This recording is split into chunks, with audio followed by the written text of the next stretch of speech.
I just happened to throw out a topic with one of my guests, completely off the beaten path. We ended up talking for pretty much the last hour and a half of the program, and we could have talked for another 10 hours about God and life and death and existence and eternity and religion. And trust me, I'm not a holy roller, right? I'm not a Bible thumper.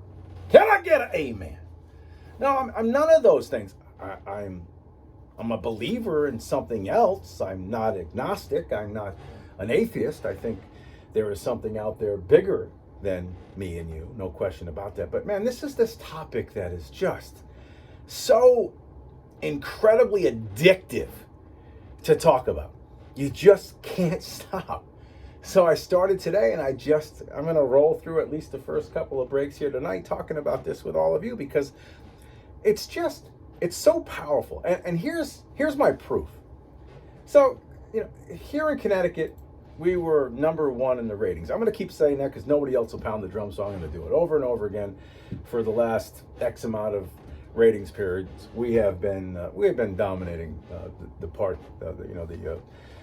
folks that listen here in this half of the state and beyond. But we've been doing really good. And you can bring up, there are certain topics as a radio talk show host you can bring up, and it will solicit either social media posts, emails, calls. One of those is guns. Another is abortion. And then vaccines and vaccine mandates, etc., was the third. And pardon the pun, what trumps all of them is God, or life after death, or an existence of another spiritual plane.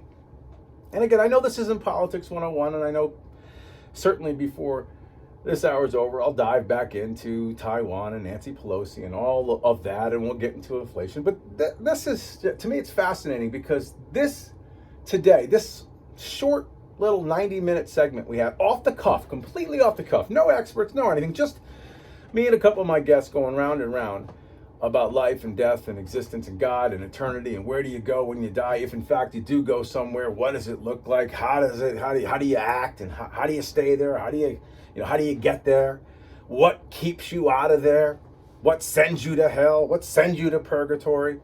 Do you have to be good to get in there? Do you have to be a good person? You have to believe in God to get in there? And what if you don't believe, but you're a fantastic human being? Do you get in? Some folks say no, some folks say yes. But proof positive that people want to talk about this, at least, and not necessarily with a religious angle, because some folks, they don't really want to deal with man-made religion. And there's a certain piece of me that fits into that. Like, anything created by man inevitably has flaws. So just the idea of the spirituality about all this, I'd rather talk about that than any organized type of religion. But just the pure amount of volume of emails and messages that I received today on this topic, I mean, it's unlike anything we've ever done before. And I've done entire shows on this. But today, for some reason, struck a nerve, because I think people are on edge. People are seeing, we talk about seeing light at the end of the tunnel. Maybe people are actually seeing that there is no light at the end of the tunnel. It's just darkness forever and ever and ever. And there seems to be no hope. Maybe people are hopeless, which is why people are more engaged to talk about this and want to come out and talk about it and want to make it part of the dinner conversation, because it is the most important thing. If in fact it is true, if there is something after this, what is it like? How do you get in? What keeps you out? Right? Is it just being a good person? Is it that simple? Or do you have to go to church? Do you have to spend, your time, in a pew looking up at a cross to get in? Or can you be a Buddhist? Or can you be a Muslim? I mean, can you be, again, do you have to believe in what's said in the Bible? Because some folks believe in that 100%. Without that, you can't get in. So it's just, maybe it's where we are right, as a nation and a planet. Because the UN is warning that we are literally one small step away from nuclear annihilation. One small step, according to the United Nations chief.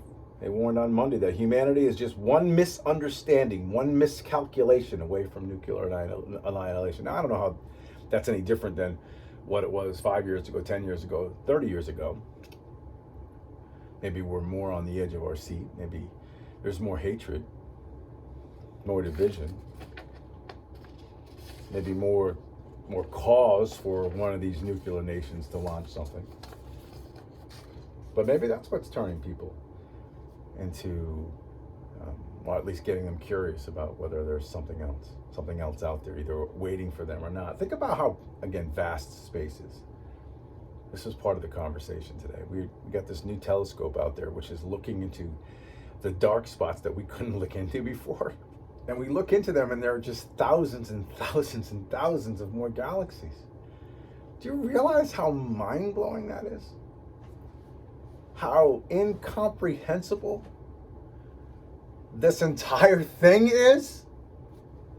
We're just a speck of dust on a rock floating around. And above us are just billions and billions of other galaxies with other planets and other civilizations.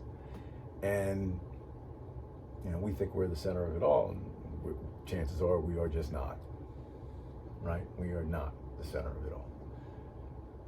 But it really makes you wonder if, there is something else. I mean, you would think that there is something, because just being that life force would dictate it. I mean, where do we start? How do we get here? Isn't there a reason for our existence? But then, as again, always the simplest explanation is probably the one that is the most true, or the most true the most often.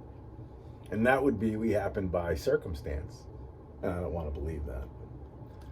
But if you look out at the vastness of everything, I mean, are people hundreds of billions of light years away from where we are right now? Are they saying the same thing? Or is there somebody sitting somewhere, some other being, thinking to themselves whether or not there's something else? And if there is something else, do we all go to the same place? Big giant party in the sky? Right? Like the Star Wars cafe back in the day? I don't know, man. All right.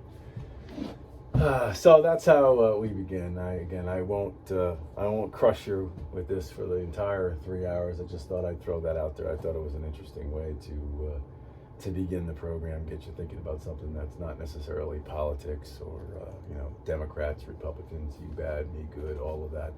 We'll do something a little bit different. So again, we do have a number of great guests coming up. We can take some phone calls. I think we'll take phone calls maybe starting at the bottom of the hour, if we can squeeze in a half hour. If folks want to call in, whether they're calling in from Connecticut or calling in from any other place out and around the entire country, we'd love to hear from you again for the first hour. After that, I do have a lot of guests coming on, so we will be pretty busy. And tomorrow night, we'll be doing the same old thing. Like I said, Wayne is on vacation for the rest of the week. So anyway, you can call me, 833-927-8255, and you can email me, leelcradio@gmail.com. That's leelcradio@gmail.com. You can shoot me a message. I told you last night my Facebook got hacked, but I do have a Voice of Freedom Facebook account.